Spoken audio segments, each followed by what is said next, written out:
سنی مدنی مجلس international Islamic YouTube channel پیش خدمت ہے نعت شریف، بیانات اور وظائف۔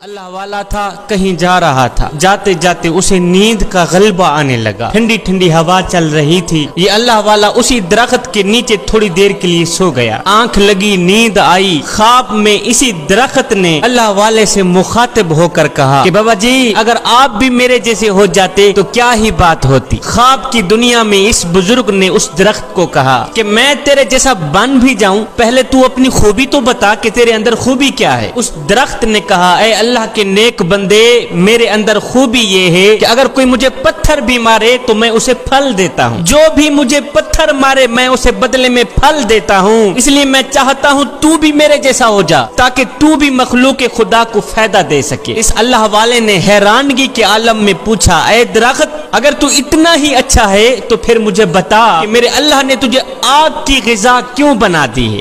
اگر تو اتنا ہی اچھا ہے کہ لوگ تجھے پتھر مارتے ہیں تو بدلے میں پھل دیتا ہے، تو مخلوق خدا کو فائدہ پہنچاتا ہے، پھر بتا کہ میرے اللہ نے تجھے آگ کی غذا کیوں بنا دی ہے؟ یہ سن کر درخت نے جواب دیا بابا جی میرے اندر خوبی کے ساتھ ساتھ ایک خامی بھی ہے، خوبی کے ساتھ ساتھ ایک بہت بڑی خامی ہے جس نے میری تمام خوبیوں پر پانی پھیرا ہوا ہے، جس نے میری تمام خوبیوں کا ستیہ ناش کیا ہوا ہے، اور یہ خامی میرے اللہ کو اتنی ناپسند ہے، اتنی ناپسند ہے کہ اس خامی کی وجہ سے اللہ نے مجھے آگ کی غذا بنا دیا ہے۔ اللہ والے نے پوچھا وہ کون سی خامی ہے؟ تو اس درخت نے کہا اے اللہ کے نیک بندے، میرے اندر خامی یہ ہے کہ جدھر کو ہوا چلتی ہے نا میں ادھر کو ہی ہو جاتا ہوں، جدھر کو ہوا چلتی ہے میں ادھر ہی کی طرف اپنا رخ کر لیتا ہوں، بس یہی میری خامی ہے کہ جدھر کو ہوا چلتی ہے میں ادھر کو ہی ہو جاتا ہوں، یعنی میرے اندر استقامت نہیں ہے، جبکہ یہ عمل میرے اللہ کو بہت ہی ناپسند ہے۔ میں ایک جگہ پہ نہیں ٹھہر سکتا، کبھی کہاں کبھی کہاں، اور یہ عمل میرے اللہ کو اتنا ناپسند ہے کہ اللہ نے مجھے